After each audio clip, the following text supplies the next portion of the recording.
Hello guys, welcome back to my channel. তোমরা সবাই কেমন আছো? আশা করছি ভীষণ ভালো আছো, আর আমি কিন্তু বেশ ভালো আছি। আর যেদিনকে এই ভিডিওটা করছিলাম সেদিনকে তো ভীষণ ভীষণ ভীষণ ভালো ছিলাম।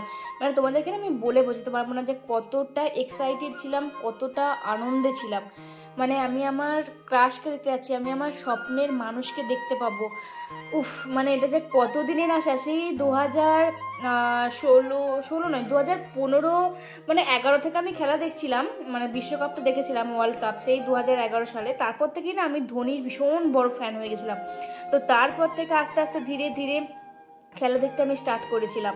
তো আস্তে আস্তে এতটাই ধোনির প্রেমে আমি পড়ে গেছিলাম, মানে কি বলবো।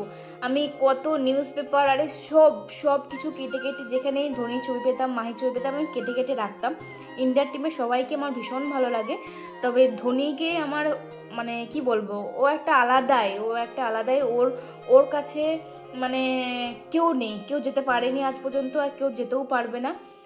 হয়তো অনেকেরই খারাপ লাগবে এটা শুনতে, তারা তাদের আইডলকে ফার্স্টেই রাখবে, অবশ্যই সেটাই করা উচিত, যারা যাদেরকে পছন্দ করে সেটাই রাখা উচিত। কিন্তু আমার ধোনি একটা আলাদাই জিনিস, মানে সে একজনই। তো যাই হোক, আমি কোনোদিনও ভাবিনি যে আমি এখানকে যেতে পারবো।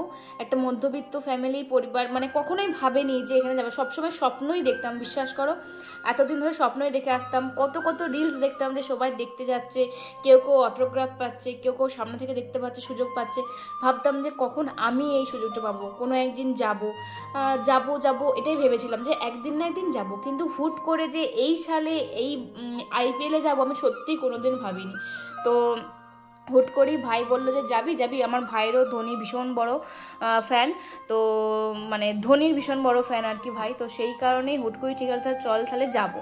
তো ভাই যেদিনে সিএসকে এর টিকিট বের হয় সেদিনেই কিন্তু মানে সব কিছু, মানে তাকে তাকেই ছিল, কিন্তু সোল্ড আউট হয়ে গেছিলো। তোমরা অনেকেই জানতে চাইছো যে দিদি কত টাকা করে লাগলো বা কীভাবে গেছো, একটু কিন্তু ডিটেলসে জানিও। বোন একটু জানিও তো ওখানে খাবার দাবার কেমন, বা কী করে কি যেতে হয় না হয়। তো মোটামুটি যতটুকু জানলাম সেটুকু আমি তোমাদের সাথে অবশ্যই শেয়ার করব। আমরা তো প্রথমে দেখতেই পেয়েছিলাম, আগের ব্লগে শেয়ার করেইছিলাম যে আমার ফ্ল্যাটে ছিলাম, তো সেখান থেকে বেরিয়ে পড়েছিলাম। তো তারপরে আমরা ওখান থেকে বেরিয়ে আমরা মোটামুটি ওই 1 ঘন্টার মতো লেগেছে এখানকে আসতে। দেন আমরা কিন্তু ওই 6টা নাগাদ, 6টা সাড়ে 6টা নাগাদ এখানে কিন্তু চলে এসেছিলাম। তো প্রথমেই আমি কিন্তু গাড়ি থেকে নেমে আগে সিএসকে এটা লিখে নিলাম। এটার টাকাটা নিয়েছিল 25 টাকা বোধহয়, আর মাথায় যেটা বেঁধেছিলাম ওইটা নিয়েছিল মনে হয় 50 টাকা, আর পতাকাটাও নিয়েছিল 50 টাকা। তো আমি তো ভীষণ ভীষণ খুশিতে ছিলাম, আমার মুখ চোখ দেখেই বুঝতে পারছি আমি কতটা এক্সাইটেড। তো তারপর ছেলে মেয়ে আলাদা করে দিয়েছিল বলে আমি ভাইকে বললাম ফোনটা আমার হাতে দিয়ে দে, তোরা চলে যাবে দিকে। আর এক একটা গেট নাম্বার আলাদা আলাদা ছিল, আমাদের গেট নাম্বারটা কত ছিল আমি এই মুহূর্তে মনে নেই। তো সেই গেট নাম্বার অনুযায়ী আমার ভাই খুঁজে খুঁজে নিয়ে এসে এখানটাতে এসেছিলাম। প্রত্যেকটা নাম্বার এখানে লেখা থাকবে, সেই নাম্বার অনুযায়ী আসতে হবে। আর আমাদের টিকিটের দাম ছিল তোমাদের 3,500, এবং সব কিছু নিয়ে মানে জিএসটি আরও সব কেটেছিল টাকা ফাঁকা, তো সেটা আরও এক্সট্রা 250 টাকা। মানে মোট আমাদের খরচা হয়েছিল পার হেড ওই 3800 টাকার মতো। কারণ আর যে এর থেকে যেগুলো কম ছিল সেগুলো সঙ্গে সঙ্গে সোল্ড আউট হয়ে গেছিলো। মানে 900 টাকা থেকে স্টার্ট হয়, 900, 1000, 2000 এরকম করে হয়তো স্টার্ট হয়, সেগুলো সব কিছু সোল্ড আউট হয়ে গেছিলো সঙ্গে সঙ্গে। আর এইগুলোই ছিল। তো এইগুলোই আমরা কেটেছিলাম এরকমভাবে। আর আমাদের সামনে এতটা সামনে সিট পড়বে আমরা সত্যি ভাবিনি। প্রথমে তো অনেকটাই উপরে উঠে গেছিলাম, ভাবলাম যে এত টাকা দামি টিকিট কাটলাম আর কত উপরে উঠতে হবে রে বাবা, কত নিচ থেকে দেখব, কত উপর থেকে দেখবো। তো তারপর দেখলাম যে না, ভাই খুঁজে খুঁজে ঠিক নাম্বার অনুযায়ী, সিট নাম্বার অনুযায়ী চলে গেছিলাম। ভাইয়ের বন্ধুরা আরও সবাই গেছিলো, তাদেরকে ফোন টোন করা হলো, সব একসাথে আমরা কিন্তু বসেছিলাম। জয় প্যাভিলিয়নে আমাদের কিন্তু পড়েছিল। তো আমরা এত সামনে থেকে দেখতে পাবো সত্যি ভাবিনি একদম। জাস্ট 7-8টা সিটের পরই আমরা ছিলাম, আমাদের লাইন ছিল। তো আমরা ভীষণ ভীষণ হ্যাপি। আর যখনই ধোনিকে সামনে থেকে দেখতে পাচ্ছিলাম এতটা মানে ভালো লাগছিল কি বলবো তোমাদের, মানে ভীষণ ভীষণ ভালো লাগছিল। আর আমাদের ব্যানারগুলো কেমন হচ্ছে সেটা কিন্তু অবশ্যই জানিও, win or lose CSK forever. আর আমি এই আরেকটা জিনিসও লিখে দিয়েছিলাম যে তোমাকে শুধুমাত্র দেখবো বলে আমি আমার বয়ফ্রেন্ডের সাথে আসিনি। অবশ্যই জানাবে এই দুটো ব্যানার কেমন হয়েছিল। আর সুদীপা অবশ্যই লিখে দিয়েছিল, আমি লেখার টাইম পাইনি। এদিকে কিন্তু দুবে এসেছিলো, দুবে কিন্তু আমাদের দিকে হাত নাড়া তোমরা দেখতেই পাচ্ছ। আবার ওদিকে ধোনিও কিন্তু ছোটাছুটি করছিল, প্র্যাকটিস করছিল। তো এইটা যখনই ধোনি আমাদের সামনে আসছিল না, সবাই এত জোরে জোরে চেঁচাচ্ছিলাম মাহি মাহি ধোনি ধোনি করে, সে এক আলাদাই ব্যাপার। মানে কি বলবো তোমাদের সাথে, কি শেয়ার করবো, যতক্ষণ না নিজেরা যাচ্ছ ততক্ষণ তোমরা সেই ফিলিংস কোনো দিন পাবে না। আমি বলবো তোমরা যারা যারা ক্রিকেট খেলা দেখতে ভালোবাসো অবশ্যই একবার করে মাঠে গিয়ে সেই মজাটা নাও, সেই ভাইবসটা নাও, সে এক আলাদাই ফিলিংস গাইজ। মানে কি বলবো, আমি সত্যি আমি একটা স্বপ্ন দেখতাম, আমি কোনোদিনও ভাবিনি আমার এই স্বপ্ন পূরণ হবে। সেই স্বপ্নটা আমি পূরণ হতে পেরেছি নিজের টাকায়, আমার ভীষণ ভীষণ খুশি। এবং আমার ফ্যামিলিরা আমাকে সাপোর্ট করেছে, ছেড়েছে। তো মানে সত্যি সবসময় তো সব ফ্যামিলিরা সাপোর্ট করে না বা ছাড়ে না, কিন্তু আমাদেরকে ছেড়েছে। আমরা 2 বোন আর 2 ভাই মিলে গেছিলাম, তো ভীষণ ভীষণ মজা করেছি। তোমরা আমাদের ভিডিও সব কিছু দেখে বুঝতেই পারছো। তো তার মধ্যে টস হয়ে গেল, টসে সিএসকেরা হেরে গেছিলো, মানে কলকাতা জিতেছিল, তো সেই জন্য কলকাতা ফার্স্ট ব্যাট নিয়েছিল। তো যাই হোক, তারপরে কিন্তু আমাদের এদিকে জাতীয় সঙ্গীত শুরু হয়ে গেছে। জাতীয় সঙ্গীত তোমার সাথে আমি শর্টসের মাধ্যমে শেয়ার করেইছিলাম। তো এইভাবেই কিন্তু তোমাদেরকে আসতে হবে। আর আমরা তো গাড়ি করে নিজেরা গেছিলাম, সেজন্য অতটা ডিটেলস কোন দিকে কি যেতে হবে সেটা আমি বলতে পারবো না, কারণ আমি কলকাতা অতটাও ভালো করে চিনি না।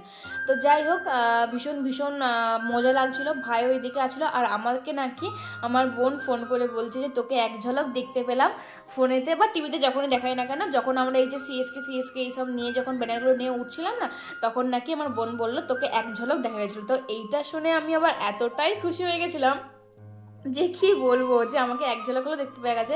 কিন্তু সেটা আমি দেখতে পাই না, আমি ওকে বললাম যে তুই তো এটা স্ক্রিন রেকর্ড করে রাখতে পারতিস, বললে কী করে, যার মধ্যে তোকে হুট করে দেখিয়ে দিবে কয়েক সেকেন্ডের জন্য। তো সেই কারণে পরের বছর দেখতে হবে, এই এখন তো আর ফুল এপিসোড দেখতে পাওয়া যাবে না, সে পরের বছর দেখতে হবে। তো যাই হোক, কখনো একবার করে আউট হচ্ছে, কখনো একবার করে 6 মেরেছে। যখনই 6 মারছে তখন এই দিকে কলকাতার যে পেছনের লোকগুলো সব হু হু করছে, আর যখনই আউট হচ্ছে তখন আমরা করছি। পেছনের পাশে সব জায়গাতে কলকাতা বসেছিল। আর সিএসকে তো বিশ্বাস করো এটা হোম গ্রাউন্ড কেকেআরের, কিন্তু সিএসকের ফ্যান সব থেকে বেশি।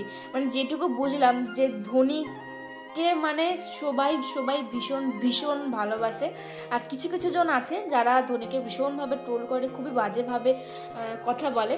কিন্তু আমার সত্যি বিশ্বাস করো, কখনো আমি কোনো টিমকেই কখনো ভীষণ বাজেভাবে আমি এরকম করি না, আর কোনো খেলোয়াড়কেও আমার ভীষণ বাজে লাগে না। কিন্তু তাদের ফ্যান্সগুলো এত বাজেভাবে ধোনিকে ট্রোল করে, এত ধোনিকে বাজেভাবে কথা বলে, সেই কারণে তখন সেই ফ্যানগুলোর জন্য আমার মাথা গরম হয়ে যায়, 2-4টে কথা বলে দিই। নাহলে কিন্তু আমি বিরাটেরও ফ্যান, রোহিতেরও ফ্যান, হার্দিকেরও ফ্যান, সবার ভীষণ বড় ফ্যান। আমি ইন্ডিয়া টিমে কাউকে ছোট করি না, আমি সবাইকে রেসপেক্ট করি, আর সবাইকে আমার ভীষণ ভালো লাগে, কারণ তাদের জন্য আজকে টিমটা এতটা উন্নতি হয়েছে, তারা এত দূর এগিয়ে এসেছে। তো যাই হোক, তারপরে তো একটু শো হয়েছিল, হ্যাঁ, তোমার পুরো ব্ল্যাক করে দিয়ে যখন মানে সেট টাইট হচ্ছিলো, তখন ব্রেক এসেছিলো, তখন কিন্তু সবটা কিন্তু পুরো অন্ধকার করে দিয়েছিল। অন্ধকার করে শুধু ফ্ল্যাশ লাইট জ্বালিয়ে কিন্তু আমাদের যে তখন তো আমাদের সেদিন থেকেই তো যুদ্ধ শুরু হয়েছিল।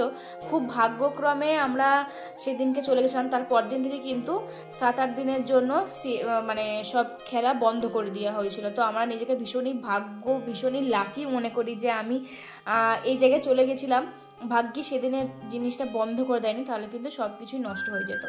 আর এদিকে তো বাইরে থেকে কোনো জিনিস নিয়ে আসা যাবে না, ব্যাগ থেকে শুরু করে সানগ্লাস, ঘড়ি, কোনো কিছু নিয়ে আসা যাবে না, কোনো খাবার, টাকা শুধু নিয়ে আসতে পারবে, আর কিচ্ছু নয়। কয়েনও পর্যন্ত নাকি আনা যাবে না, জলের বোতলও আনা যাবে না, সব কিন্তু এখানে কিনতে হবে। তো শুধু ফোনে ভাই ভেবেছিল যে টাকাও নিয়ে আসতে দেবে না, সেজন্য ভাই সব কিছু ফোনপে করে এনেছিল, কিন্তু সেটা ফোনপে এখানেতে আবার চলে না, মানে নেয়নি, সব ক্যাশ টাকাই নিয়েছে। আর এই সব জিনিসগুলোর দামও কিন্তু প্রচুর নিয়েছে, বার্গার, পিৎজা সব কিন্তু 100 টাকা করে নিয়েছে, 100-200 টাকা করে নিয়েছে পার হেড। তারপরে কোল্ড ড্রিঙ্কসগুলো 100 টাকা করে নিয়েছে পার হেড, এরকম কিন্তু অনেক দাম নিয়েছে। জলও দেখতেই পাচ্ছ, এরকম পাউচের মতন করে জল খেতে হচ্ছিলো, ওই জলগুলো প্যাকেটগুলো 10 টাকা করে দাম নিয়েছে। মানে একবারে যে খেয়ে নেবে সেটাই করতে হবে, যে একটুখানি রেখে দেবে সেটা করার উপায় নেই, কারণ গার্ডার তো নিয়ে যায়নি যে সঙ্গে করে ইয়ে করবো। তো সেই জন্য সবটাই একবারে খেয়ে নিতে হচ্ছিলো, বারবার জল কিনতে হচ্ছিলো, জল তেষ্টা পেয়ে যাচ্ছিলো বারবার, বুঝতেই পারছো গরমও করছিলো, মাঝে মধ্যে ঝড়ও হয়ে যাচ্ছিলো। আর সবাই এতটাই নোংরা যে প্লাস্টিক কোথা থেকে কী সব পতাকা সব কিছু উড়িয়ে নিয়ে গ্রাউন্ডে ফেলছিল, খুব বাজেগিরি করছিল। তো যাই হোক, তোমাদেরকে জানিয়ে দিলাম খাবারের দাম একটু কস্টলি, আর তোমরা ফোনপে করে নিয়ে যেও না, ক্যাশই নিয়ে যেও যখন যেও, তাহলে কিন্তু সুবিধা হবে। কারণ ওখান থেকে বাইরে কিছু অ্যালাউ করে না, যদি কিছু গায়ে টায়ে ছোড়া হয় সেই কারণে কিছু অ্যালাউ টেলাউ করে না।